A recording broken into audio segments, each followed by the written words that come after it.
कार्यक्रम के पुण्यार्चक हैं श्री पदम कुमार श्रीमती सीता, श्री राजेंद्र कुमार श्रीमती आशा, श्री हुकुम काका, श्री प्रकाश श्रीमती छाया, वैभव कुमारी वंदिता, पुत्र एवं पुत्रवधू श्री प्रतीक श्रीमती साक्षी, पुत्री एवं दामाद श्रीमती वैशाली श्री राहुल दोहित्र विराज जयपुर, पुत्री एवं दामाद श्रीमती समृद्धि श्री नीतेश दोहित्र एवं दोहित्री यश कुमारी ईशा डेनमार्क, पुत्री एवं दामाद श्रीमती प्रगति श्री ऋतुराज दोहित्री Kumari Parisha Bangalore. Firm Jainco enterprises private limited, 592 welcome tower Dadabari Kota Rajasthan, AA class contracts.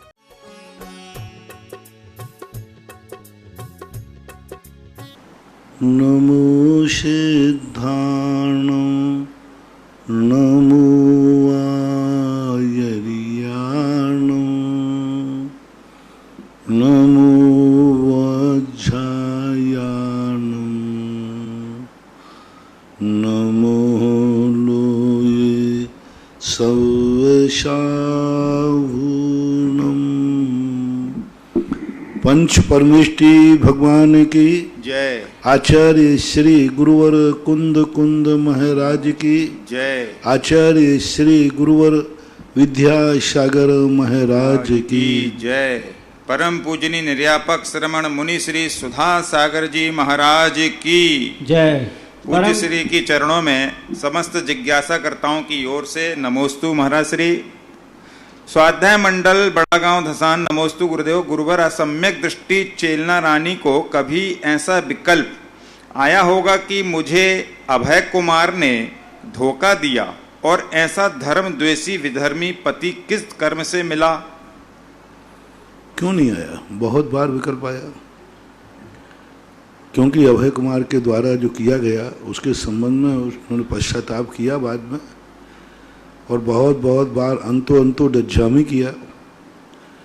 लेकिन वो तत्वज्ञानी इसलिए थी, तत्वज्ञानी की सबसे बड़ी पहचान होती है कि वो दुर्घटना घटने के पहले सोचते हैं और दुर्घटना घटने के बाद फिर विचार नहीं करते, क्योंकि सम्यक दृष्टि का सोच पॉजिटिव होता है, सकारात्मक सोचता है।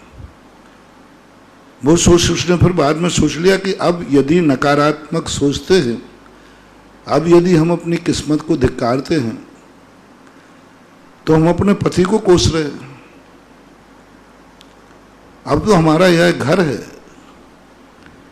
और घर में जैसा रहा जाता है, घर में जब कोई व्यक्ति गलत हो जाता है तो हम उसका निर्वाह करते हैं, उसको संभालते हैं, पूरी ताकत लगाते, पूरा प्रयास करते हैं। अपने शरीर का यदि कोई अंग खराब हो जाता है तो एकदम उसे काट के नहीं फेंक देते, पहले हम उसको संभालते हैं, प्रयास करते हैं। जब कोई ऐसी स्थिति बन जाए कि अब इससे जिंदगी भी जा सकती है तो फिर अलग कर देते हैं। ऐसे महारानी चेलना एक बहुत बड़ी विवेकवान नारी थी। वो नारी की मर्यादा जानती थी, नारी के हुसूल जानती थी कि अब यदि मैंने कोई भी नकारात्मक सोच किया तो हमारी जिंदगी अब कहीं की नहीं रहेगी, मेरे जीवन का सब कुछ खत्म हो जाएगा। अभी एक गुंजाइश है, कम से कम ये मेरे धर्म को नहीं बिगाड़ रहा है, ये मुझे समझा रहा है कि तुम इसमें शामिल हो जाओ, मैं उसको समझा रही हूं। यदि उसने ये तो नहीं कहा, राजा सैनिक तो जानता था कि ये जैन है, जैन धर्म पालती, तो भी उसने स्वीकार किया और बाद में ये सोच के कि हम इसको अपने रूप परिणमित कर लेंगे। तो महारानी चेलना ने किया, ये मुझे समझाने के प्रयास कर रहे हैं, मैं इनको समझाने का प्रयास कर रही हूँ। अब दोनों में एक ही है कि कौन किसको समझा पाता।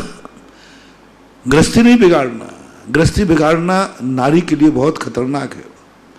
फिर किस रूप में रहती हो, कहाँ रहती, कैसी रहती? मान लीजिए संयम धारण नहीं कर पाती, आरिका नहीं बन पाती, तो फिर परित्यक्ता की बात छोड़ो, किसकी परेशानी बढ़ती है, कौन परेशानी करता?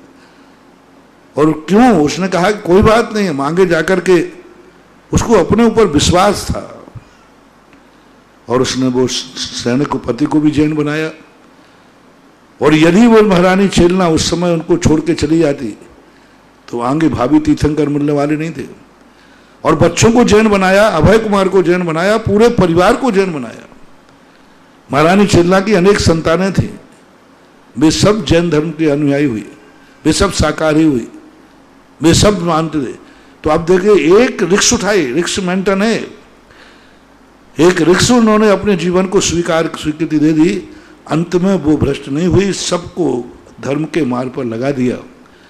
तो नारी को शादी के बाद अपनी मर्यादा का ध्यान रखना चाहिए। उन्होंने कहा नहीं, अब जो कुछ भी है इसमें ही हम कितना सुधार कर सकते हैं।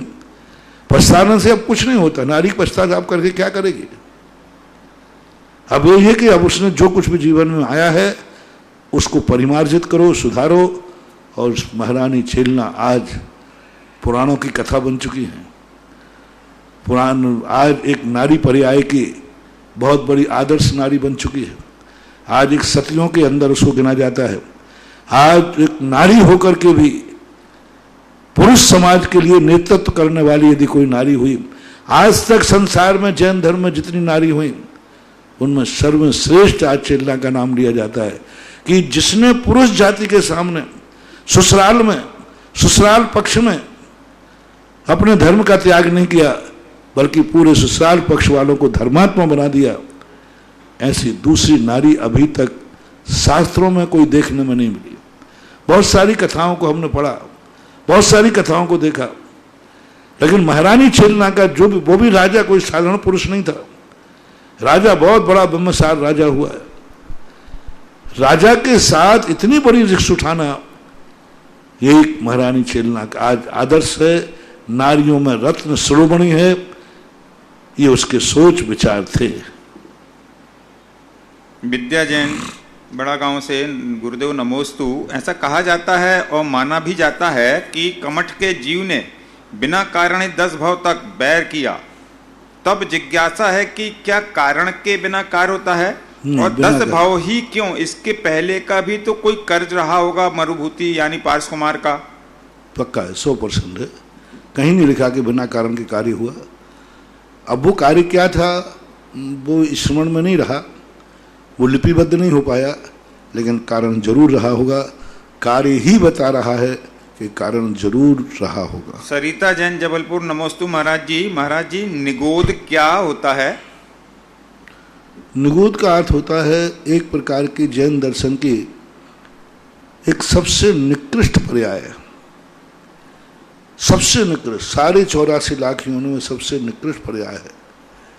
और वह निगोद वाले जीव जो है अनादिकाल से एक प्रकार। दूसरी विशेषता है कि प्रत्येक जितने जीव हैं सब सबसे पहले निगोद में ही रहते हैं। ऐसा एक भी जीव सिद्ध भगवान से लेकर आज तक है जो निगोद में ना रहा हो, निगोद से निकल के नहीं आया हो। यानी नित्य निगोद जीवों की एक प्रकार का मूल स्थान है। वहीं से ही सारे जीवों का स्टोर है और वहीं से 608 जीव निकलते रहते हैं। ऐसे निगोद की बहुत सारी विशेषताएं हैं। एक श्वास में 8-10 बार मरना, एक शरीर से माध्यम से अनेक जीवों का संचालन होना, एक श्वास लेता है सब श्वास लेते हैं, एक भोजन करता है सबका भोजन होता है, एक मर जाता है सब मर जाते हैं, एक जन्मता है अनंत एक साथ उसी शरीर में जन्म जाते हैं। ऐसा एक निगोद इस सृष्टि के सबसे निकृष्टतम जीव की पर्याय है, यूं मानना चाहिए। प्रभा जैन देवरी, परम पूज्य मुनिराज के चरणों में कोटि नमोस्तु। है गुरुवर, मेरी जिज्ञासा है, कुछ लोग अभिषेक तो करते हैं लेकिन शांति धारा नहीं करते। वह कहते हैं कि कौन से शास्त्र में लिखा है कि भगवान की शांति धारा हुई? वह कहते हैं कि भगवान का जन्माभिषेक मात्र हुआ था। मत करने दो, अच्छा है। क्यों क्यों उनको जबरदस्ती कर रहा है? वे सब आ जाएंगे लैंड पे। कर्मों की मार जब पड़ेगी ना तो शांति धारा नहीं, वे गधे की शांति धारा करेंगे। अभी अभी कुछ समय पहले हमारे सामने शांति धारा की यही बुराई करता था। कौन से साथ में लिखी शांति धारा, कहाँ लिखे, क्या होता है इससे? कुछ नहीं होता है, इससे हो जाता है तो सब बच जाते, सब मर क्यों रहे हैं? हमने बहुत समझाया, मैंने कि दवाई लेते लेते भी तो लोग मर रहे हैं, फिर भी तुम दवाई की निंदा क्यों नहीं कर रहे हो? शांति धारा जिनके नाम से कराई वे भी तो मर गए, तो हमने कही दवाई जिनकी कराई वे भी तो मर गए, फिर भी क्या दवाइयाँ बंद हो गई? रोटी खाने वाले भी तो खाते खाते मर गए, फिर रोटियां खाना बंद की। गाड़ियों में चलते चलते एक्सीडेंट हो गया, पूरे परिवार के परिवार मर गए, फिर भी गाड़ियां बंद की। कितने लोग हैं जो गाड़ियों में मर जाते हैं, पर आज तक गाड़ियां बंद की। दवाइयां खाते खाते कितने लोग मर जाते हैं, क्या दवाइयां बंद हुई? शांति धारा करते हुए कोई मर जाते तो शांति धारा बंद है, उसने नहीं माना। एक बार उसके जीवन में अकेला बेटा था, ऐसी समस्या आई, उसने शांति धारा कराने का भाव किया। मैंने कहा भाई शांति धारा से क्या होता है? महाराज मत छोड़ो तुम्हें, मुझे पहले प्रायश्चित दो। रो पड़ा, बहुत जोर जोर से रोया, बहुत जोर से रोया। मैंने भैया इससे क्या होगा, शांति धारा क्यों करा रहे हो? काय को बेचारे उस समय 1,11,000 रुपये की बोली थी। तो उन्होंने कहा कि महाराज मैंने क्यों लाख रुपए खर्च कर रहे हो, क्या लेना देना तुम्हारा, कुछ नहीं होना इससे। उसको पैर पकड़ लो, नहीं महाराज मेरी शांति लग रहा हो, आप हमारी अतीत भूल जाओ, मैं पापी हूँ, मैंने अहंकार किया, मुझे पुण्य का नशा था। स्वाध्याय बंधु था, अच्छा स्वाध्याय करता था, निश्चय धर्म को मानने वाला था, सोनगढ़ पक्ष का था। बहुत उस मैंने बोले महाराज जी मुझे नशा था, मुझे अहंकार था, मुझे पुण्य का वैभव था, मेरे जीवन में कभी संकट नहीं आया। मात अकेला बेटा है, मर जाएगा महाराज।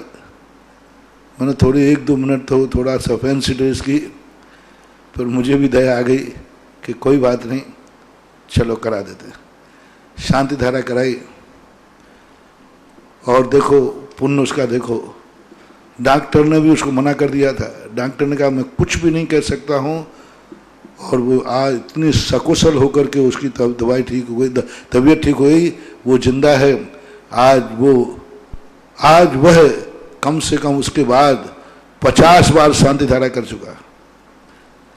आभार में शांति धारा। मैंने कि भाई क्यों? तो चिंता मत करो, जितने ये धर्म की क्रियाओं पर ठोकर, एक दिन इनके जीवन में ठोकर आएगी। और ये आज कह रहे हैं आप ध्यान रखना, एक दिन ये गिड़गिड़ाता हुआ करेगा। मैंने शांति धारा की बुराई की, महाराज जी से मेरी कह के शांति धारा करा दो, कराएगा। पुण्य है, जब तक जिसके पुण्य का बीता नहीं करार, तब तक उसको माफ है चाहे अवगुण करे 1000। यही शांति, पता नहीं शास्त्रों में कितनी बातें लिखी, संक्षेप में लिखी है शास्त्रों में। शांति धारा एक अभिषेक का बड़ा रूप है। मैं सदा कहता हूँ, एक छोटा विधान होता है पंचकल्याणक, और एक बड़ा पंचकल्याणक होता है। एक छोटा सिद्ध की पूजा होती है और एक सिद्ध चक्र मंडल विधान होता है। अभिषेक का ही बड़ा रूप है शांति धारा।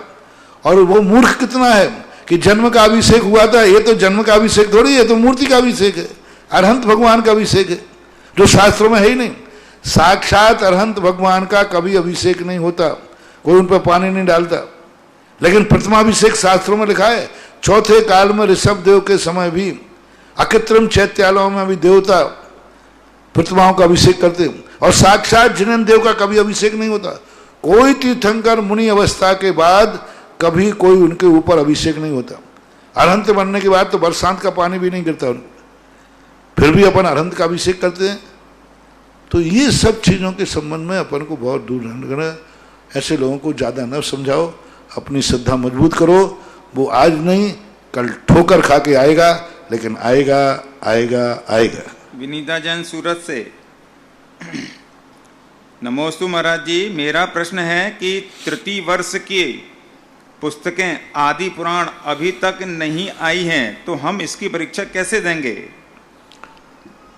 आदि पुराण की किताब क्यों नहीं आई, कैसे नहीं आई, हमारी जानकारी भी नहीं। अभी पहला प्रश्न आया है, ये प्रश्न आप जितने जल्दी कर देते आपके पास जानकारी करता हूँ क्या कारण आदि पुराण के। राजेंद्र जैन मेरठ से। नमोस्तु गुरुदेव, मेरी जिज्ञासा है कि आज कल पंपलेट्स, बैनर आदि पर भगवान और गुरुजनों के चित्र और नाम लिखे होते हैं, और कुछ समय बाद वे इधर उधर दिखाई देते हैं। गुरुदेव, इसमें किसको दोष लगेगा और इस दोष से बचने के लिए क्या करना चाहिए? किसी को कोई दोष नहीं है, ये व्यवहारिकताएं हैं, उनमें कोई प्राण प्रतिष्ठा नहीं हुई है, ये छाया कहलाते हैं, इनमें स्थापना नहीं की गई। चलाकर अपमान करना नहीं, अपमान होता है तो दोष नहीं। फिर भी यदि ऐसी स्थितियां हैं तो उनको इकट्ठा करके संस्कारित किया जा सकता है, अथवा उसके ऊपर पुनः पेंट करके और आकृति को मिटाया जा सकता है। मान लो कोई पेंट कर दिया जाए जिससे वो महाराज भगवान की आकृति न रहे, और फिर वो फ्लैक्स आप दूसरे काम में ले लीजिए, आकृति मिटा दीजिए, थोड़ा सा आकृति न रहे, पेंट कर दीजिए ना, उसके ऊपर पेंट करा दीजिए, और नहीं तो फिर संस्कारित करा दीजिए। लेकिन आज के युग के जो प्रचार प्रसार व्यवस्था है वो जरूरी है। यदि इन सब चीज़ों से दूर हट जाओगे शायद बहुत पीछे चले जाओगे। दूसरा प्रश्न है, नमोस्तु गुरुदेव, गुरुवार टीवी पर एक पूज्य आचार्य श्री से सुना था, टीवी पर एक पूज्य आचार्य श्री से सुना था कि श्रावक को प्रथमानुयोग पूरा और चरणानुयोग में केवल श्रावकाचार ही पढ़ना चाहिए। श्रावक के लिए मूलाचार पढ़ने का आचार्य श्री ने निषेध किया था, एक पूज्य आचार्य ने। गुरुदेव, उनका अभिप्राय समझ नहीं आया कि उन्होंने केवल 1.5 अनुयोग पढ़ने के लिए कहा, बाकी को नहीं। मूलाचार इसलिए पढ़ने को मना किया कि मूलाचार तुम्हारे लिए उपयोगी नहीं, श्रावकाचार तो पढ़ो पहले। आप यदि अध्ययन और स्वाध्याय की दृष्टि से करते हैं और मुनि बनने के लिए पढ़ते हैं, हमारे यहाँ अर्थ क्रिया है। किसी चीज़ को पढ़ने के पहले आपको ये तो पूछना पड़ेगा क्यों पढ़ रहे हो। कोई 4th क्लास की किताब क्यों पढ़ता है 5वीं क्लास में जाने के लिए। इसी प्रकार आप मूलाचार क्यों पढ़ रहे हो, मुनि बनने के लिए पढ़िए। लेकिन तुमने संकल्प भी कर लिया है कि मैंने करना ही नहीं, मात्र मुनियों की बुराइयां देखने के लिए, मुनियों के दोष देखने के लिए, मुनियों पर टीका टिप्पणी करने के लिए। आज जितने स्वाध्याय बंधु हैं जो समय सार पढ़ते हैं, इन्होंने मूलाचार पढ़ते हैं मुनि बनने के लिए नहीं, मुनियों की आलोचना करने के लिए। तो तुम मूलाचार पढ़ के और पाप बांधोगे, निंदे नीच गोत्र का बंद करोगे, क्योंकि तुमने नियम मुनि तो बनना नहीं है, मात मुनियों की आलोचना के लिए पढ़ते हैं। मात तुम्हारे स्वाध्याय बंदी लोग मूलाचार का पर्पस ही होता, पढ़ने के पहले ये भी संकल्प होता है कि हम मूलाचार इसलिए पढ़ रहे हैं जिससे मुनियों की आलोचना कर सकें। नियम से महान नीच गोत्र का बंध है, क्योंकि उद्देश्य क्या है, आलोचना कर सके मैं। यदि पढ़ना है मूलाचार तो आप इस संकल्प से पूछिए कि यदि मैं मुनि बनना चाहूं तो मूलाचार पढ़ सकते हैं। तो मुझे दिखता है कि कोई भी आचार्य, कोई भी मुनि इस उद्देश्य से पढ़ने वाले को कदापि मना नहीं करेगा, कोई मना नहीं करेगा। निर्मल जैन मिर्ची अशोकनगर से, नमोस्तु महाराज जी, मेरी जिज्ञासा है, तीर्थंकर भगवान जब योग निरोध धारण करके बैठते हैं सिद्ध बनने के लिए, तब महावीर भगवान को तो 2 दिन का समय और नेमिनाथ भगवान को 1 माह का समय लगा, तो इसमें इतना अंतर क्यों? आयु कर्म का उदय है, वहाँ उनका कोई पुरुषार्थ नहीं है, क्योंकि उनकी जितनी जिसकी आयु शेष रहती है उस आयु के हिसाब से उनकी व्यवस्था है।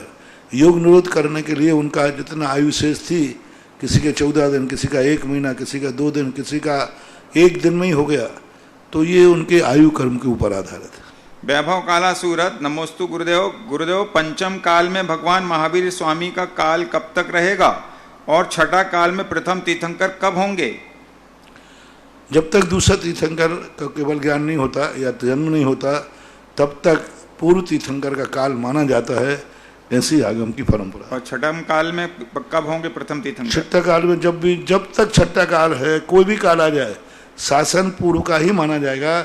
जब तक निर्माण नाथ भगवान का जन्म, निर्माण नाथ है ना,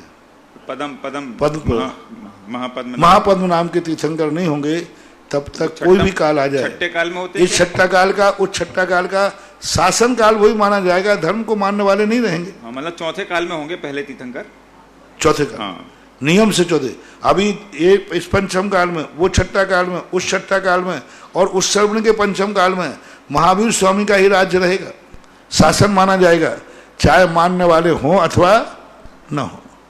समा जैन मुंबई से, नमोस्तु महाराज जी, मेरा प्रश्न है, जब हम धर्म को मानने लग जाते हैं तो हम बहुत सजग हो जाते हैं कि हम जो कर्म कर रहे हैं वो सही है या गलत। डर लगा रहता है कि कुछ गलत ना हो जाए, तो यह डर अच्छा है? अच्छा है, हमेशा संसार भीरु का, सम्यक दृष्टि ज्ञानी के लिए भीरु शब्द का उपयोग किया। कायर, भीरु किसे बोलते? कायर। संसार के पाप कार्यों के लिए जो भीरु है, कायर है, डर लगा ही रहना चाहिए, निरंतर डरना चाहिए, कहीं मेरे व्रतों में दोष न लग जाए। ये भय कोई दोष नहीं है, महान महान पुण्य कर्म का बंध का कारण है, और यही भय असंख्यात गुणी पाप कर्म की निर्जला भी कराता है। ब्रह्मचारिणी नीता जबलपुर से, नमोस्तु महाराज जी, महाराज श्री 23 अक्टूबर को भगवान शीतलनाथ जी का मोक्ष कल्याणक आ रहा है। यदि भगवान का निर्माण लाड़ू आपके सानिध्य में चढ़ाने को मिले तो हमारा बड़ा सौभाग्य होगा। देखो, व्यवस्थाएं हैं कमेटियों की, इसके लिए हमने तो जितना कराना था पूरी ताकत लगा के करा दिया। अब सभी कार्य कराने लग जाएं तो हमारी एक स्थितियाँ होती हैं, मर्यादा होती हैं। और आपको कराने के लिए सबसे पहले तो ये लाइव वाले के लिए मैं तो क्या कर सकता हूँ, ये फोकट में नहीं चलते, इनको पैसा लगता है मैं कराने वाला तो फोकटिया हूँ, कराने वाला तो मैं तो फोकट में बैठ जाऊंगा, लेकिन जो मेरे कराने की आवाज़ आप तक भेजेंगे वो तो सब पैसे से होते हैं। उनको पहले तैयार करना पड़ेगा, चैनल वालों से बात करना पड़ेगी, कौन करेगा ये? मैं तो यही नहीं करता हूँ। आपने ये चैनल लगा दिए, मैंने शुरू में जब शुरू हुआ था ये कार्य तभी ये कहा था आप, क्योंकि मैं जो प्रोत्साहन देता हूँ मैं उसको कभी वापस नहीं लेता, क्योंकि दान दी हुई वस्तु वापस नहीं ली जाती। जैसे आप लोग यहाँ दान देते हो, ग्रास देते हो, दे दिया, नारियल चढ़ाते चढ़ा दिया, ऐसे ही मैं प्रोत्साहन दे दिया, वो दे दिया, वो खत्म, अब मेरे अधिकार से बाहर की चीज़ है। मैंने आज तक कभी कोई प्रोत्साहन में से कोई डिलीट नहीं कराया। मैंने कहा अब हमारा अधिकार रहा ही नहीं, जो मेरे मुंह से निकल गया अब वो मेरा नहीं, वो तो तुम्हारा है। अच्छा निकला तो, बुरा निकला तो, जो निकले सब तुम्हारा है। मैं कभी विकल्प नहीं करता, मेरे मुंह से निकलने के बाद फिर मुझे कोई मतलब नहीं है, कोई लेना देना नहीं है। अब आप चाहे 5 कैमरा लगा दो, चाहे 100 कैमरा लगा दो, चाहे एक भी मत लगाओ, हमारे लिए कोई लेना देना नहीं। इसलिए ना तो मैं इनके चैनलों को चलाता हूँ, ना कभी मैं चैनल वाले आते हैं, बहुत सब आते हैं, इनके मालिक खूब आते हैं, पर वो सब चर्चाएं करते, चैनल संबंधी कोई चर्चा नहीं करता मैं। बच्चे कभी आ जाते तो इनसे कभी इसलिए कर लेता हूँ जिससे जिनके दातारों की तरफ से चल रहा है उनके पैसे का नुकसान ना हो, सदुपयोग हो, इसलिए कर लेता हूँ। लेकिन चैनल के मालिक आते हो, चैनल संबंध में कुछ भी बात पूछते हैं, मैं कहता हूँ इस संबंध में बात मत करो। मैं कभी आज तक किसी चैनल वाले से अपने प्रोत्साहन संबंध में किसी से, ना पारस से, न जिनवाणी से, न सुधा कलश से, न किसी से कोई चर्चा आज तक मैंने नहीं की कि भाई तुम क्या कर रहे हो, ऐसा करो वैसा करो, क्योंकि मैंने ये लगवाई नहीं है तो मैं सुधरवाऊँ कैसे, और जब सुधरवाए नहीं है तो मैं हटाऊँ कैसे? हटाता हूँ नहीं, लगवाता हूँ नहीं। इसलिए अब ये व्यवस्थाएँ आप लोग अपनी कमेटी से करें, आप लोग करें, आपकी जो व्यवस्थाएँ हों, चैनल वालों से बात करें, चर्चा करें, उसके बाद फिर कमेटी बात सोचेगी, कहेगी तो विचार करेंगे। अब ये क्या है, यहाँ कोई कमेटी नहीं है, मैं ही अकेला, मैं और पारसनाथ भगवान है और हमारे भगत लोग हैं, कुछ कमेटी मोमेटी कुछ नहीं है यहाँ पे भी। शेखर जैन नागपुर से, नमोस्तु गुरुवर, 15 अक्टूबर के प्रवचन में आपने कहा महाराज जी मैं भी 8 दिन में जा सकता हूँ। महाराज जी पहले ही लॉकडाउन में आपके दर्शन नहीं हो रहे, हम आपके दर्शन से वंचित हैं, ऐसा सुनकर दुख हो रहा है महाराज जी, डर भी लग रहा है। 15 अक्टूबर को आपने कहा महाराज जी मैं भी 8 दिन में जा सकता हूँ, ऐसा कहा बोला? किस प्रसंग में कहा? हाँ उस समय कहा होगा कोरोना के नहीं, हाँ लोग मान नहीं रहे थे, इसलिए क्योंकि लोग परेशान करते हैं, हम व्यवस्था बनाए और व्यवस्थाएं टूटते हैं और लोगों को प्रवेश नहीं करने दे। दादा कौन करता है, हमें कौन रोक सकता है? आजकल बड़ी आफत हो जाती, जिसको रोको वही दादागिरी। मुझे क्यों रोका गया? मैं यहाँ पर रुकने के लिए, मुझे कोई रोक सकता है? मैं प्रभावशाली आदमी हूँ, मैं अधिकारी हूँ, मैं पदाधिकारी हूँ, मैं हूँ, मुझे रोक दिया गया। राग द्वेष होने लगे तो मैंने कहा भैया ज्यादा राग द्वेष करोगे तो अभी भी मैं विहार कर सकता हूँ। मेरे आचार्य सिंह ने विहार कर दिया है। हमारे आचार्य सिंह को वहाँ 5-7 किलोमीटर के अंदर कोई स्थान बदलना पड़ा, क्योंकि लोगों ने अनुशासनहीनता कर दी, और अनुशासनहीनता इतनी की कि कोरोना फैल गया वहाँ। तो अब कोरोना फैल गया तो क्या करें? अब तो एक आचार्य सिंह को उठना पड़ा, एक श्रावक की छोटी सी भूल से आचार्य सिंह को उठना पड़ा। तो उस दिन मैंने इस उद्देश्य से कहा होगा कि भाई देखो ऐसा मत करो कि मुझे चतुर्मास के बीच में ही कोई स्थान परिवर्तन करना पड़े, क्योंकि जिसको रोकते हैं वो जो तो खास तौर से जो होता है उसको ईगो आ जाता है, मैं पदाधिकारी हूँ, मुझे रोका गया, मुझे अंदर आने से रोक दिया, ऐसे कसाय भाव बढ़ने लगा। और जहाँ कसाय भाव बढ़ता है, हमारे यहाँ स्पष्ट है, जहाँ कसाय भाव, कमेटियों में कसाय भाव बढ़ने लग जाए तो मेरे गुरु ने तो एक ही कहा है, उनको समझाना नहीं, तुरंत वहाँ से विहार कर जाना। हमारे गुरु का नीति है, हमेशा ध्यान रखना, जहाँ कमेटियों का कसाय भाव हो तुरंत महाराज पीछे कमर उठा के निकल जाते हैं। जब इसे और समझाने की कोई समझा, कमेटी कभी नहीं समझने वाली। कमेटियों के काम है राग द्वेष करना, ईगो बनाते हैं, मेरे बिना कई लोगों को बहुत ईगो रहता है, कसाई होती है। मैं पदाधिकारी, मेरे बिना पूछे कैसे काम हो गया, मेरा बिना पूछे क्यों कर लिया, उसने क्यों कर लिया, ये कसाई। इनकी अच्छी गति नहीं होती, दुर्गति होती है। ये जीवन में कभी विकास नहीं बना। मैंने 50 लोगों को देखा, इनकी जिंदगी जैसी चलती है, इनके कभी सिद्धियां नहीं होती, इनके कभी बढ़ोतरी नहीं होती, क्योंकि इनके कसाई भरी रहती है। इतना ईगो बना लेते हैं, इतना ईगो बना लेते हैं कि कसाई बांध लेते, कसाई बन जाती है। महानुभाव, मैंने बहुत बार कहा है, करुणा करके कह रहा हूं, धर्म के क्षेत्र में कसाई बांधोगे, कोई आंसू पहुंचने, कब कैसी दुर्घटना घट जाए कोई बचाने वाला नहीं मिलता। इतनी कसाई कर लेते थोड़ी सी ईगो में। और मैं तो आज के समय कहता हूं, कमेटियों में रहने वाले लोग पदों पे आकर के इनको कसाई होती है, अहंकार होती है, ईगो होता है। मेरे बिना पूछे कैसे हो गया। और मैं इतने क्रोध भाव करते हैं कि कई बार तो ऐसा लगता है कि हे भगवान, ये कमेटी वाले इनकी क्या होगा, इतनी कसाई कर रहे हैं, इतना कसाई भाव।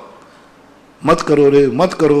ये धर्म क्षेत्र है, धर्म क्षेत्र में कसाई करोगे तो शायद तुम बहुत धोखा खाओगे, बहुत परेशान करोगे। और जब मैं थक जाता हूं तो मैं, देखो मेरा तो क्षेत्र है नहीं,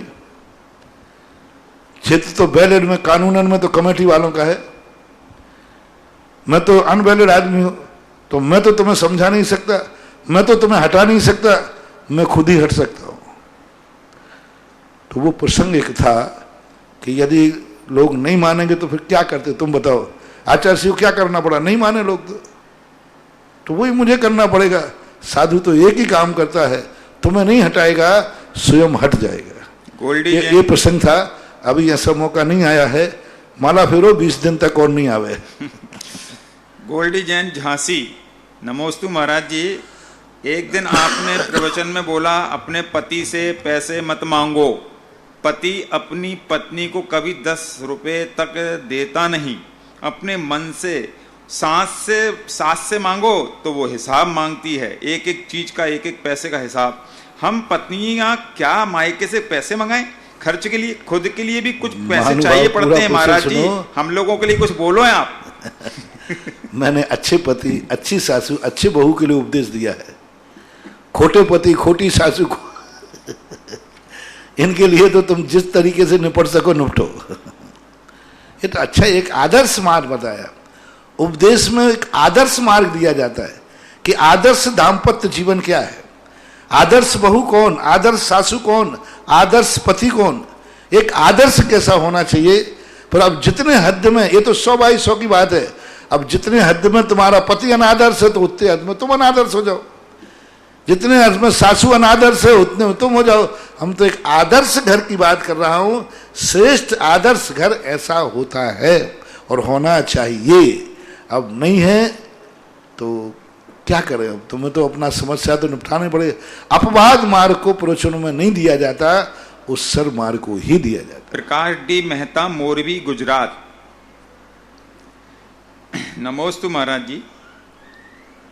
गौतम स्वामी का नमोकार मंत्र में कौन सा स्थान है? नमोकार मंत्र में आचार्य परमेष्ठी, उपाध्याय परमेष्ठी, साधु परमेष्ठी, सभी परमेष्ठियों का उनका स्थान है। मूल रूप से वो द्वादश सांग के पाठी हैं, इसलिए उपाध्याय परमेष्ठी हैं, लेकिन उनका नाम है गणधर। गणधर का अर्थ होता है गण को धारण करने वाले, इसलिए आचार्य परमेष्ठी में ही उनको लिया जाए। श्रीमती प्रीति शैलेंद्र, देवास से। गुरुवर के चरणों में नमोस्तु महाराज। श्री अष्टमी चतुर्दशी को भक्तांबर जी के निर्जल व्रत करती हूँ। गुरुवर, पिछले कुछ व्रत से मुझे दोपहर में बहुत तेज नींद आती है। इस समय में कोई भी ग्रंथ वाचन या जाप भी नहीं कर पाती हूँ। थोड़ी देर विश्राम करना जरूरी हो जाता है, जबकि मुझे रोज दिन में सोने की आदत नहीं है। लेकिन व्रत के दिन ऐसा होता है। ऐसा कौन से कर्म का उदय आ जाता है और इससे हम दोष से कैसे बचें, क्या प्रायश्चित लें? निद्रावर्णी कर्म है, निद्रावर्णी कर्म कारण ऐसा होता है। आप अपने उसको ऐसा करो कि ऐसे स्थान पर बैठो जहाँ थोड़ा भय लगे, ऐसे स्थान पर बैठो जहाँ सोने से तुम्हारी बेइज्जती हो, ऐसे स्थान पर बैठो जहाँ तुम्हें सोने पर बच्चे हंसी उड़ाएं, ओ दादी माँ सो रही है, तो थोड़ा इज्जत के कारण से, भय के कारण से थोड़ा सा नींद भगा सकते हो। और क्या कर। श्रीमती अनीता जैन, हिसार, हरियाणा। नमोस्तु गुरुदेव। गुरुदेव, गुणस्थान 14 होते हैं। 9 नंबर का गुणस्थान है अनिवृत्तिकरण। महाराज जी, मैं यह जानना चाहती हूँ किस स्थान में आत्मा के परिणाम कैसे होते हैं? इस गुणस्थान में शरीरगत भेद होने पर भी समान कालवर्ती विभिन्न साधकों के परिणामों में सदृशता बनी रहती है। इसका क्या अर्थ है? इसका किस प्रकार से समझें? 9वें गुणस्थान में सदृशता इतनी बनी रहती है क्योंकि वहाँ पर जो कसाय का उदय होता है, वहाँ जो परिणति होती है, वह परिणाम एक समान होते हैं। वे कर्म उन्हें अनेक परिणाम नहीं करने देते। वहाँ की विशुद्धि ऐसी होती है। वो विशुद्धि का चमत्कार है कि सब जो जीव वहाँ जाएगा सबकी एक समान विशुद्धि हो जाती है।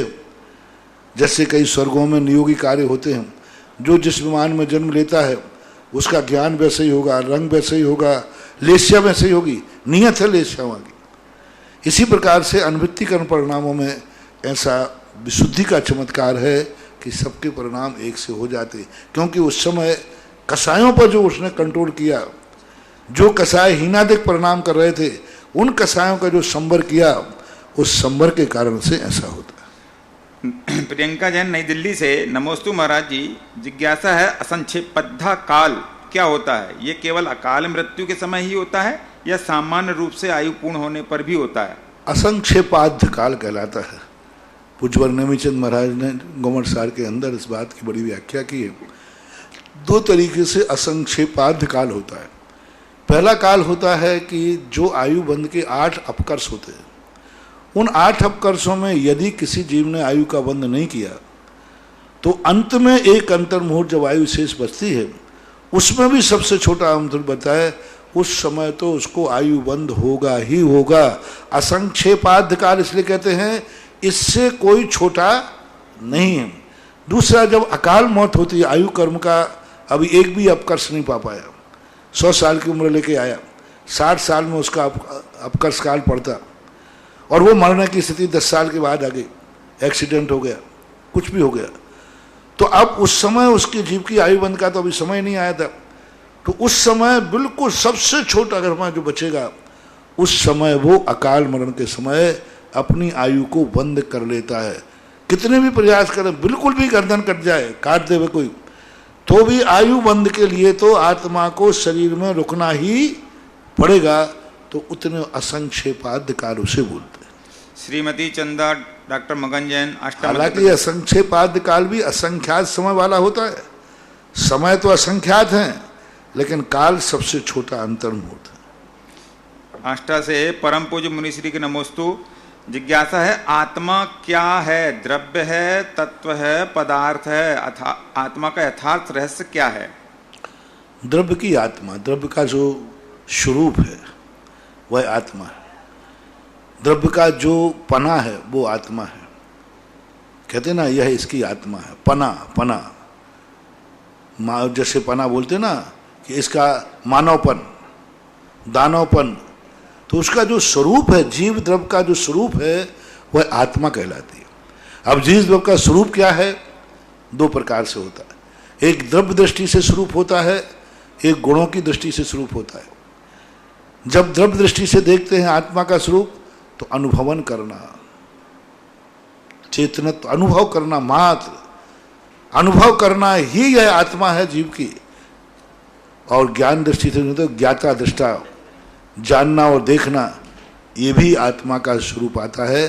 तो यूं कहना चाहिए, उसकी जो आत्मा है, हालांकि सामान्य रूप से जीव और आत्मा को व्यवहार भाषा में एक ही कहते हैं, लेकिन वस्तुतः जब संक्षेप सूक्ष्मता से इस पर विचार करें तो जीव द्रव्य है, आत्मा द्रव्य नहीं है। आत्मा की उपलब्धि विशेष रूप से अध्यात्म ग्रंथों की खोज है। अध्यात्म ग्रंथों में आत्मा को महत्व है। द्रव्यान योग आत्मा को महत्व देता है क्योंकि तत्व को महत्व देता है। द्रव्यान योग ग्रंथों में द्रव्य की चर्चा नहीं होती। किसी भी द्रव्यान योग कारण है द्रव्यों की चर्चा को मुख्यता नहीं दी। समय सार में द्रव्य नहीं, तत्वों की चर्चा है। 7 तत्वों की पूरी चर्चा की गई है। तो द्रव्यान योग तत्व को पकड़ता है, यानी आत्मा को पकड़ता है, ऐसा मानना चाहिए। और सिद्धांत जो अन्य अनुयोग आदि हैं, उनमें जीव द्रव्य की मुख्यता होती है, तत्व गौण होता है ऐसा मानना चाहिए, यानी यूं कहना चाहिए तत्व की अभिव्यक्ति करने वाला जो शक्ति होती है वह आत्मा कहलाती है। बोलिए निर्यापक समण मुनि पुंगव श्री सुधा सागर जी महाराज के चरणों में सुधा कलश एवं जिनवाणी चैनल के माध्यम से देख रहे सभी दर्शकों के माध्यम से चरणों में त्रिवार नमोस्तु नमोस्तु नमोस्तु। क्षेत्र पे चल रहे विभिन्न क्रियाओं में गिर गाय दान देने के लिए एक परिवार ने भावना भाई है। श्रीमती कंचन देवी, चेतना, रेखा, तुषार, निशा, सौरभ, प्रियंका, भूमिका, तनुश्री, वेदिका, विद्याधर, गदिया परिवार भीलवाड़ा, तिनके पुण्य की बहुत बहुत अनुमोदना। प्रथम जिज्ञासा हरिश्चंद्र जैन जयपुर। एक मिनट, अभी जिन्होंने पूछा था कि आदि पुराण की परीक्षा है, हमें आदि पुराण नहीं पहुंचा। अभी सांगानेर से समाचार आए हैं कि हमने सभी को आदि पुराण भेज चुके हैं जिन्होंने मंगाए हैं। अब किसी को किसी कारण से नहीं पहुंचा है तो सांगानेर अपनी सूचना दें। मात आदि पुराण का जो पेपर तैयार किया जाता है बिफोर टाइम, कौन सा पेपर? मॉडल पेपर तैयार किया जाता है, वो जरूर अभी तैयार नहीं हो पाए क्योंकि पंडित प्राचार्य जी का थोड़ा कोरोना से ग्रसित हो गए, उनके परिवार में भी थोड़ी तकलीफ आ गई, तो मॉडल पेपर तैयार नहीं हुआ। लेकिन आदि पुराण तो पहुंच चुका है। फिर भी यदि आपको आदि पुराण नहीं पहुंचा है, आप ऐच्छिक में रखा है आदि पुराण, फिर भी आपको नहीं मिला है तो आप तुरंत आज ही वहाँ के प्रभारी विमल जी हैं, विमल शास्त्री हैं, उनसे आप संपर्क करें, आपको पहुंच जाएगा। जैसे बने वो पहुंचाएंगे, संपर्क कर लें। मॉडल पेपर की तरफ से है तो मॉडल पेपर के संबंध में प्राचार्य जी शायद तैयार करके भेज दें। प्रथम जिज्ञासा और नहीं कर पाए तो मॉडल पेपर भेजना जरूरी नहीं है। ये मॉडल पेपर के तो मैं समर्थन में नहीं रहता। मेरा तो समर्थन नहीं है कि गैस पेपर निकाले जाएं, गैस पेपर, कुंजी पेपर। गैस पेपर और कुंजी पेपर निकालने से व्यक्ति मूल किताब नहीं पढ़ता, फिर वो गैसी पेपर पढ़ता है। मूल मेरा तो उद्देश्य है कि मॉडल पेपर निकलना ही नहीं चाहिए, क्योंकि मुझे तो मूल ग्रंथ का स्वाध्याय कराना है। इसका नाम मैंने कोई परीक्षा के लिए नहीं रखा। मॉडल पेपर दिया जाता है परीक्षा के लिए, मेरा उद्देश्य परीक्षा नहीं है, मेरा उद्देश्य स्वाध्याय है। इसलिए 12 वर्षीय स्वाध्याय पाठ्यक्रम रखा। स्वाध्याय का अर्थ पढ़ना। इसलिए आपको मुझे मालूम नहीं था कि मॉडल पेपर तैयार करते हैं। मैं इसके ऊपर रोक लगा दूंगा कि कोई भी मॉडल पेपर तैयार नहीं किया जाए। और आपसे भी कहना है मॉडल पेपर के अनुसार न पढ़ें, आप मूल ग्रंथ पढ़ें, मूल ग्रंथ का अध्ययन करें, स्वाध्याय करें। परीक्षा में तुम फेल होते हो, पास होते हो, ये आपकी योग्यता है, लेकिन आप पहले स्वाध्याय करें। आपका आदि पुराण लें, आप यहाँ से मंगा लें, नहीं हो तो मंदिर की लाइब्रेरी से ले लें। लेकिन आप किसको नहीं पहुँचा है आप पुनः मुझे सूचना दें। आदि पुराण जिन जिन लोगों ने सांगानेर से मंगाया और उनको नहीं पहुँचाया गया, वो अपना यहाँ नाम, पता, एड्रेस दे दें या सांगानेर भेज दें। मॉडल पेपर के संबंध में कोई जरूरी नहीं। प्रथम जिज्ञासा हरिश्चंद्र जैन जयपुर। गुरुवर के चरणों में त्रिवार नमोस्तु। महाराज जी जिज्ञासा है, ब्रह्मलोक नामक स्वर्ग के अंत में रहने वाले देव लोकांतिक देव हैं। यह एक भवावतारी होते हैं। इनमें कितने भेद होते हैं? सभी देवों में आपस में प्रेम और शक्ति कितनी है? आपस में प्रेम ही प्रेम, उनमें तो प्रेम का सवाल ही नहीं होता। तो बहुत भद्र परिणामी होते हैं शुक्लेच्छा वाले। देखो पंचम स्वर्ग में शुक्लेच्छा होती नहीं है, लेकिन लोकांतिक देवों को असाधारण है। हमेशा बैठ करके तत्व चर्चा करते रहते हैं, मिलते हैं, बैठते हैं, सम स्वाध्याय करते करते लड़ते भिड़ते नहीं है, बड़ी तत्वचर्चा करते, सबको स्वाध्याय होता है। और शुक्ल परिणाम वाले होते हैं, शुक्ल देवर्षि कहलाते हैं। देवर्षि ऐसे अच्छे आदमी, अच्छे देव होते हैं, बहुत अच्छे देव होते हैं। अगली जिज्ञासा रेणु जैन अलवर। नमोस्तु महाराज श्री, मेरी जिज्ञासा है, हम प्रतिदिन मुनि सुब्रतनाथ भगवान के चरणों में कुछ राशि निकालते हैं, तो क्या उस राशि से शांति धारा करवा सकते हैं? करवा सकते, कोई बात नहीं। अगली जिज्ञासा अमित कुमार जैन सराफ ललितपुर। नमोस्तु महाराज श्री, हम आपके शिविर के शिविरार्थी हैं। हमारे बहुत करीब एक परिवार है, वह पूरा परिवार कोरोना से पीड़ित है। महाराज जी, उन परिवार के लोगों ने आपके चरणों में शांति धारा के लिए आपके परिवार ने आपने परिवार का नाम बोला और आपने 6 तारीख को उस परिवार के नाम से मुखारबिंद से जो परिवार का नाम बोला, उसी दिन वह स्वस्थ हो गए। महाराज जी, उस परिवार की जिज्ञासा है कि हम सभी परिवार के सदस्य घर पर रह करके अष्ट द्रव्य से पूजन कर सकते हैं। आपके चरणों में भक्ति पूर्वक त्रिवार नमोस्तु। बहुत बार बता चुका हूँ, अभी आपातकाल के समय कर सकते हैं, लेकिन ये मार्ग नहीं है, हमेशा के लिए ध्यान रखें। अगली जिज्ञासा ऑडियो के माध्यम से। श्री दिगंबर जैन श्रमण संस्कृति संस्थान सांगानेर के संस्थापक, संप्रेरक एवं दिशा निर्देशक, सम्यक ज्ञान प्रसारक, मिथ्या ज्ञान निवारक, मिथ्यात्वभंजक, निर्यापक श्रमण, परम पूज्य गुरुवर मुनिपुंगव श्री सुधा सागर जी महाराज ससंघ के तपोपूत पाद पद्मों में प्राचार्य अरुण कुमार जैन एवं सांगानेर संस्थान के समग्र परिवार की ओर से सादर सश्रद्ध नमोस्तु नमोस्तु नमोस्तु। पूज्य प्रवर, आप श्री की सत्प्रेरणा से जैनागम से जन जन को जोड़ने हेतु आप श्री द्वारा शिक्षित एवं संस्कारित संस्थान के योग्यतम विद्वानों द्वारा सिद्धांत प्रवेशिका, छह ढाला, ष्टोपदेश, द्रव्य संग्रह आदि तथा भक्तामर, कल्याण मंदिर स्तोत्र आदि पंच स्तोत्रों की कक्षाओं के 4 ऑनलाइन शिक्षण शिविरों की सफलता के उपरांत तथा श्रावक श्राविकाओं की मांग पर व्याकरण सहित अनेक कक्षाओं के 16 दिवसीय 5वें शिविर का प्रारंभ आप श्री के शुभाशीष से वीर निर्माण पर्व दीपावली की पूर्व बेला में दिनांक 21 अक्टूबर से प्रारंभ हो रहा है, जो 5 नवंबर 2020 तक जूम ऐप पर चलेगा। पूज्य प्रवर, आप श्री आशीर्वाद प्रदान करें ताकि यह शिविर स्वाध्यायार्थी श्रावक श्राविकाओं सहित संस्थान परिवार के लिए भी मंगलवर्धक बने। नमोस्तु गुरुवर, नमोस्तु गुरुवर। ये श्रमण संस्था सांगानेर की बदौलत ये पहला युग देख रहा हूँ, कितनी महामारी के बाद भी स्वाध्याय और शिक्षण शिविर बराबर चल रहे हैं। देखो कितनी बड़ी, अभी तक तो ये होता था कि कोई भी चीज ऐसी महावीर हो जाए तो धर्म कार्य सब बंद, ठप, मंदिर तो ठप हो ही गए थे, गुरुओं के पास आना जाना बंद हो गया था, सब कुछ हो गया था। लेकिन फिर भी देखो ये ऑनलाइन से माध्यम से और पढ़ाने वालों की रुचि के माध्यम से, पढ़ने वालों की रुचि के माध्यम से कोरोना भी स्वाध्याय करने वालों को ज्ञान से नहीं रोक पाया। नहीं तो जब भी किसी के ऊपर थोड़ा विपरीत वातावरण बनता है, व्यक्ति धर्म कार्य को सबसे पहले स्टे लगा लेते। कौन सा कार्य नहीं करूंगा, मैं धर्म कार्य नहीं करूंगा।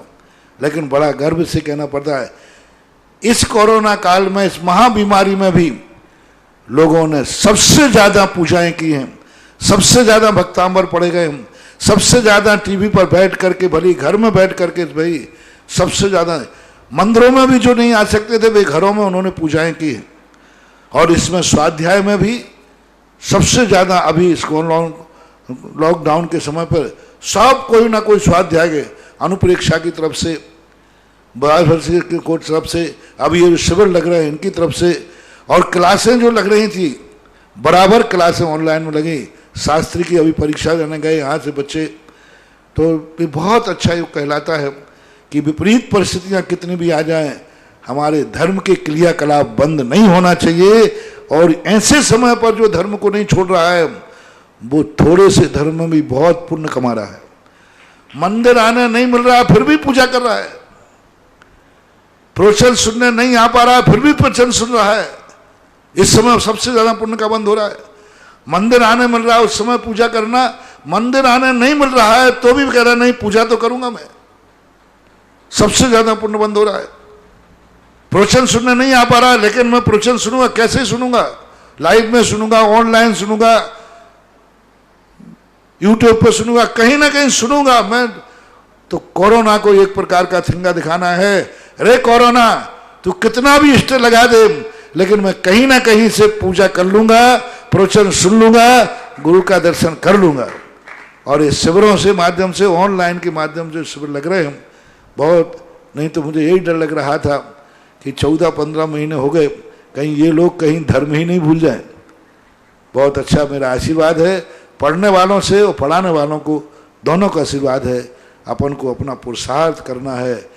दुनिया कहाँ जा रही है, कोरोना क्या कर रहा है, इसकी फिक्र छोड़ो, अपन तो अपने काम में लगे रहो मुन्ना भाई। श्री दिगंबर जैन श्रमण संस्कृति संस्थान सांगानेर जयपुर के तत्वाधान में श्रमण संस्कृति सम्यक ज्ञान शिक्षण ऑनलाइन महाशिविर दिनांक 25 अक्टूबर से 5 नवंबर तक, जिसके कार्यक्रम इस प्रकार से हैं।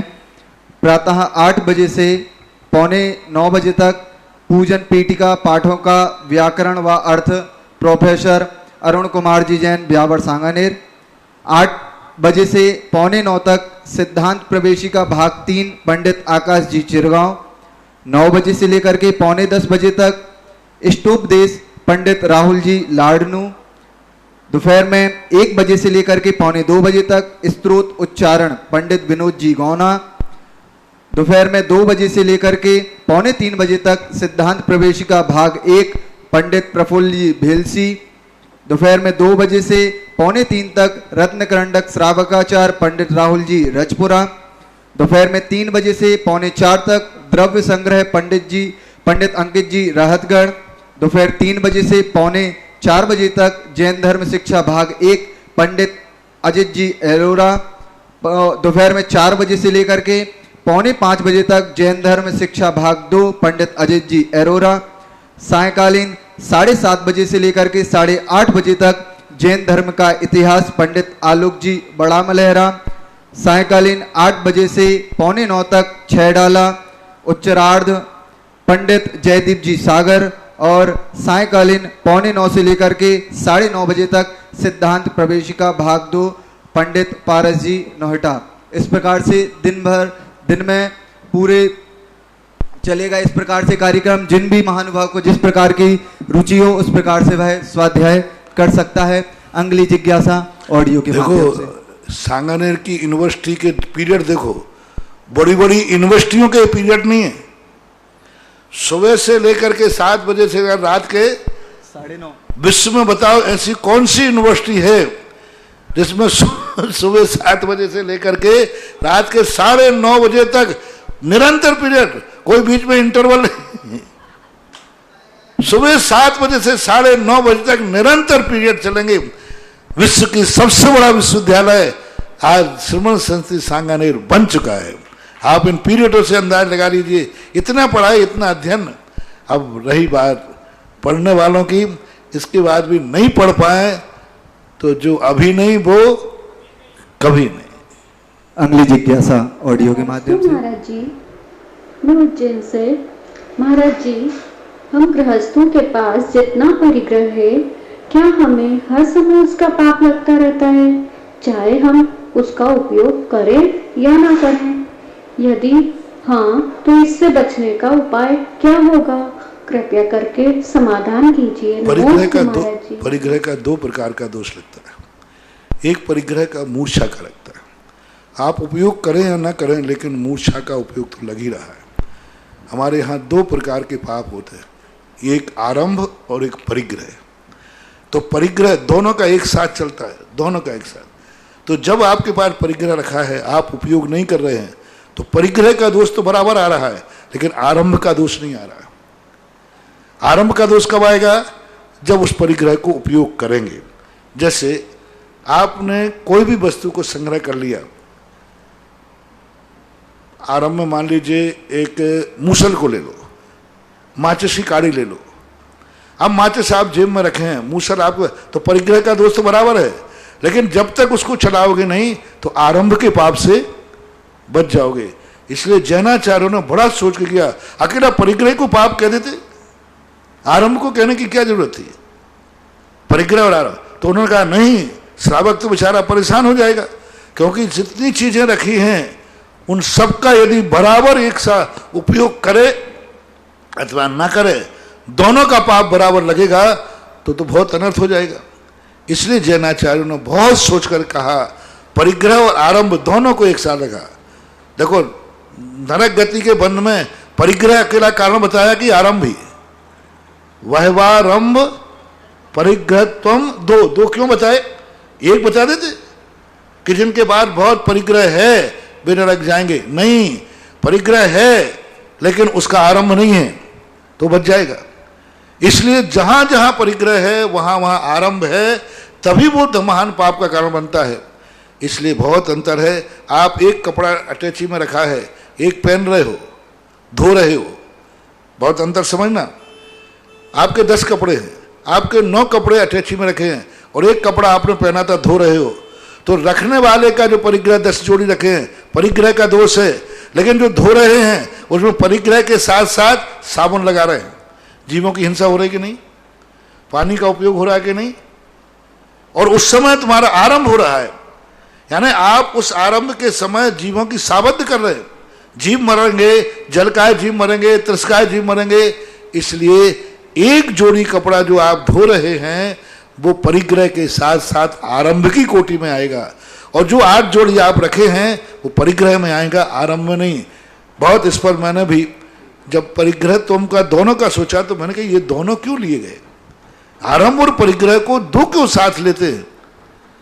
तब जैसा आपने प्रश्न किया मैंने भी यही चिंतन किया कि परिग्रह बहुत सारा पड़ा रहता है, पड़ा है कोई पता भी नहीं है लेकिन पड़ा है। परिग्रह का दोष है, आरंभ के दोष से बच जाओगे। यानी आप उपयोग नहीं करोगे तो दुर्गति नहीं जाओगे, नरक तो नहीं जाओगे। नरक वही जाएगा जो परिग्रह के साथ उसका आरंभ करता है। आरंभ नहीं किया, मात पड़ा है चीजें, तो परिग्रह का दोष लगेगा, लेकिन दुर्गति नरक गति के बंध से बच सकता है। सांगानेर शिविर के माध्यम से जो शिविर में जुड़ना चाहते हैं वह कृपया मोबाइल में जूम क्लाउड मीट पर ऐप डाउनलोड कर सकते हैं और कक्षा की आईडी एवं पासवर्ड आपके ग्रुप पर, व्हाट्सएप ग्रुप पर भेज दिए जाएगी। और पंडित संजीव कुमार जैन शिविर प्रभारी हैं, उनका नंबर आप नोट कर सकते हैं 8111445798। एक बार पुनः बोल रहा हूँ 8111445798। और दूसरा नंबर है 7300440785। पुनः बोलता हूँ 7300440785। अगली जिज्ञासा ऑडियो के माध्यम से। नमोस्तु महाराज जी, नमोस्तु। मैं जबलपुर से अनुपमा जैन, महिला महासमिति की सदस्य। महाराज जी, मेरा प्रश्न है कि मैं सुबह 6 बजे उठकर टीवी चालू करती हूँ तो अभिषेक चलता रहता है उसमें, और मैं बिना नहाए वो अभिषेक देखने बैठ जाती हूँ।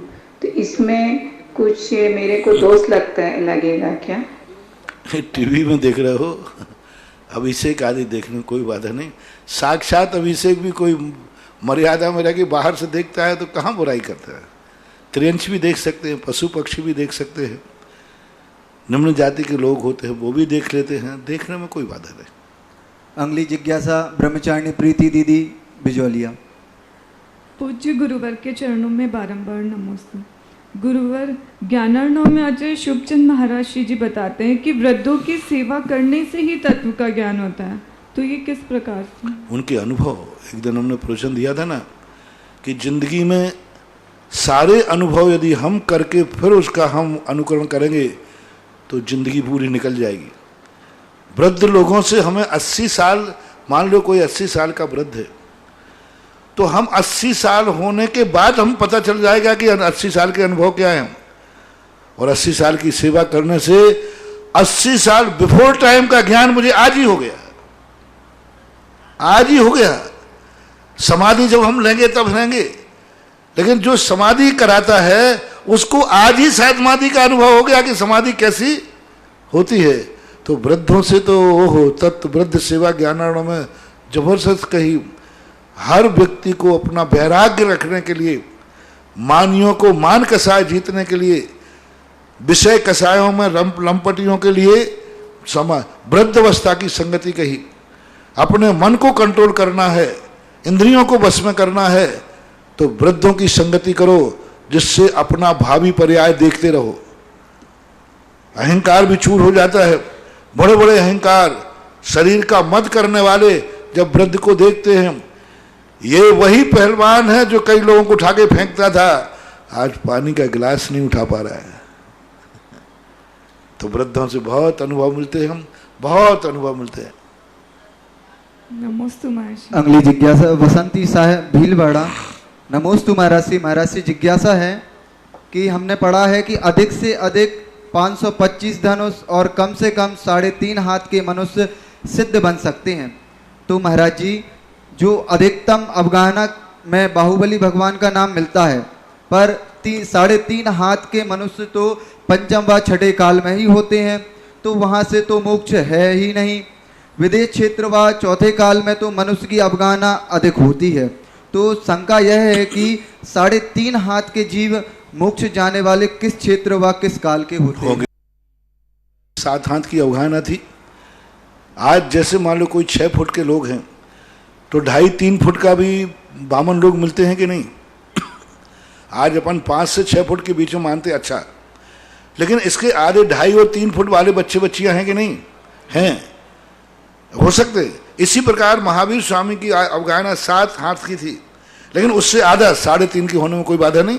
चौथा काल है, और आगे आने वाला जो छठा काल आने वाला, छठे काल के बाद आएगा चौथा काल, उस समय अवगाहना उस सर्पणी और अवसर्पणी के अंत में, उस सर्पणी के प्रारंभ में 3.5 की अवगाहना पाई जाती।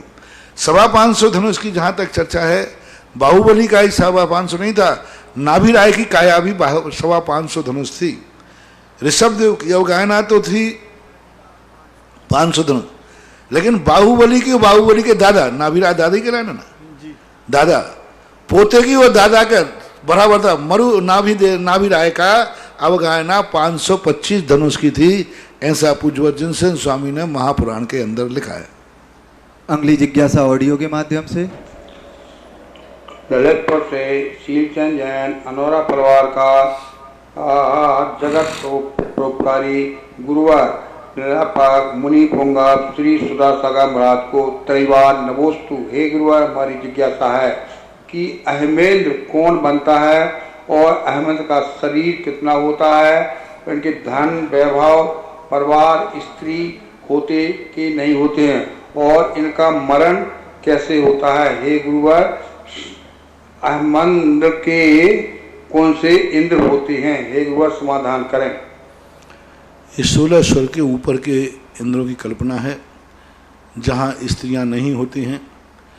कोई वहाँ 10 प्रकार के भेद नहीं होते हैं, जैसे इंद्र सामान एक त्राय त्रिंश पारी सदात्मादि, वो स्वयं में अपने आप इंद्र सब बराबर के होते हैं, कोई छोटा बड़ा नहीं होता, सबकी शुक्लेशा होती है, सब द्वादशांग के पाठी होते हैं, भव्य भी होता है, अभव्य भी होता है, सम्यक दृष्टि भी होता है।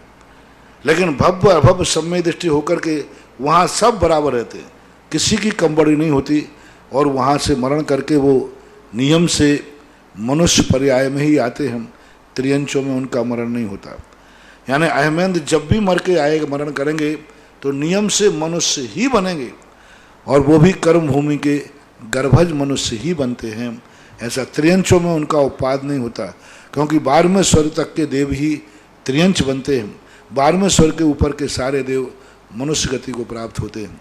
कौन बनते हैं इसके संबंध में स्पष्ट कोई उल्लेख नहीं किया गया, लेकिन निश्चित है कि बहुत अच्छे कर्म करने वाले अच्छे लोग, जिन्होंने जिंदगी भर संयम का पालन किया हो, जिंदगी भर ब्रह्मचर्य व्रत का पालन किया हो, स्त्री आदि आकर्षण से दूर रहे हों, स्त्रियों को जिन्होंने कुछ भी मन में वचन में काय में स्थान नहीं दिया हो, वे अहमद बनेंगे। जिनको स्त्री के मन का कोई विकल्प भी नहीं आया हो, स्त्री का आकर्षण रागादि भाव रूप परिणत न हुए हों, और उनके हमेशा संवेग और वैराग्य में रहे हों, वे ही अहमेंद्र बनेंगे। जिनका ज्ञान स्वाध्याय के प्रति जिनकी तत्रुचि रही होगी, निरंतर अवीक्षण ज्ञानोपयोगी रहे होंगे, वे ही अहमेंद्र बनेंगे। क्योंकि कभी कभी कार्य को देख करके कारण का अंदाज लगा लिया जाता है, क्योंकि जब वहाँ ऐसा कार्य है, ऐसे नेचर है, ऐसा स्वभाव है, तो ऐसी परिणति है, तो वैसे ही उनके पूर्व भाव में होंगे। जाकी रही भावना जैसी सो देखी मूरत तिन तैसी, वहाँ जैसी मूरत है वैसे ही उनके क्रिया में भावना में रहा होगा, तभी वो मिलता है, ऐसा अपन कह सकते हैं। स्पष्ट रूप से अहमेंद्र का कोई नियामक कारण घोषित नहीं किया। अगली जिज्ञासा सुधाजी पटवारी बिजोलिया। गुरु भगवान के चरणों में कोटिशय नमन। और वे 100 इंद्र जो होते हैं उनमें 100 इंद्रों में नहीं आते वो इंद्र सदबंदियाणम, क्योंकि वो समोषण आदि में आते ही नहीं। वे अपना विमान छोड़कर कभी विक्रिया नहीं करते। अहमेंद्र कभी अपनी विक्रिया नहीं करते, समोषण में भी नहीं, अकृत्रिम चैत्यालयों की वंदना नहीं। उनके विमान में जो चैत्यालय होता है उनका नित्य अभिषेक भी करते हैं, पूजन भी करते हैं, लेकिन विमान से बाहर नहीं जाते हैं सर। महाराज जी, अखंड ज्योत का क्या महत्व होता है? और जैसे कभी किसी का स्वास्थ्य खराब हो, सीरियस हालत हो, तो हमें सबसे पहले अखंड ज्योत या शांति धारा ही दिखती है। तो शांति धारा तो सुबह ही होती है एक बार, अखंड ज्योत तो हम सुबह, दोपहर, शाम या आधी रात में भी आके जला देते हैं। तो अखंड ज्योति एक मनोवैज्ञानिक मंगल रूप है जो कि क्रियाओं के संबंध में अकृत्रिम चैत्यालयों में मिला। अखंड धूप और अखंड दीप, ये अकृत्रिम चैत्य, अखंड धूपड़े जल रहे हैं, अखंड निरंतर 24 घंटे जलते रहते, तो वहाँ के प्रतीक के रूप में यहाँ माने। रही बात यहाँ की पूजा पाठों में, तो यहाँ की पूजा पाठों में अखंड धूप का कोई उल्लेख नहीं मिला, लेकिन अकृत्रिम चैत्य में मिलता है। दूसरा, एक दीपक का बड़ा रूप है, यानी 24 घंटे के लिए जलाने के लिए, और जो आपकी श्रद्धा आदि में करते हैं, इसका मनोविज्ञान है। पहले ज्योतिष निमित्त शास्त्रों में आया है, आकस्मिक लालटेन फूट जाना, आकस्मिक दीपक बुझ जाना, आकस्मिक बल्ब फूट जाना, आकस्मिक कांच टूट जाना, ये क्या संकेत है? और यदि इनको जलाते हैं, अखंड जलते रहते हैं, तो उससे मानते थे कि भाई ज्योति जल रही है, यानी अभी जो संबंध हमने सोचा था वो अभी कुछ भी नहीं बिगड़ा। तो एक लोक व्यवहार का मंगल भी है कि कोई व्यक्ति ऑपरेशन थिएटर में गया है, सीरियस है, ज्योति जला देते हैं, और यहाँ संकेत देखते हैं ज्योति जल रही है, यानी वो अभी जीवित है। सही है। तो कुछ लोक मंगल होते हैं, तो लोक मंगल की अपेक्षा से इनको स्वीकार किया गया है, और अनुष्ठान की अपेक्षा से अकृत्रिम चैत्यालयों का अनुकरण माना जा सकता है। महाराज जी, जैसे अखंड ज्योत जितने मंदिर हो अपने यहाँ, जैसे 24 मंदिर, बड़ा मंदिर, तो सब में अखंड ज्योत जल रही है? कोई जरूरी नहीं, कोई जरूरी नहीं, निश्चित जब कोई एकदम अनिवार्य नहीं कि अखंड ज्योत होना ही चाहिए। नमस्ते महाराज। बोलिए निर्यापक श्रमण मुनि पुंगव श्री सुधा सागर जी महाराज की जय। इस कार्यक्रम के पुण्यार्चक थे श्री पदम कुमार श्रीमती सीता, श्री राजेंद्र कुमार श्रीमती आशा, श्री हुकुम काका, श्री प्रकाश श्रीमती छाया, वैभव कुमारी वंदिता, पुत्र एवं पुत्रवधू श्री प्रतीक श्रीमती साक्षी, पुत्री एवं दामाद श्रीमती वैशाली, श्री राहुल, दोहित्र विराज जयपुर, पुत्री एवं दामाद श्रीमती समृद्धि, श्री नीतेश, दोहित्र एवं दोहित्री यश कुमारी ईशा डेनमार्क, पुत्री एवं दामाद श्रीमती प्रगति, श्री ऋतुराज, दोहित्री Kumari Parisha Bangalore. Firm Jainco enterprises private limited, 592 welcome tower Dadawadi, Kota Rajasthan. AA class contracts.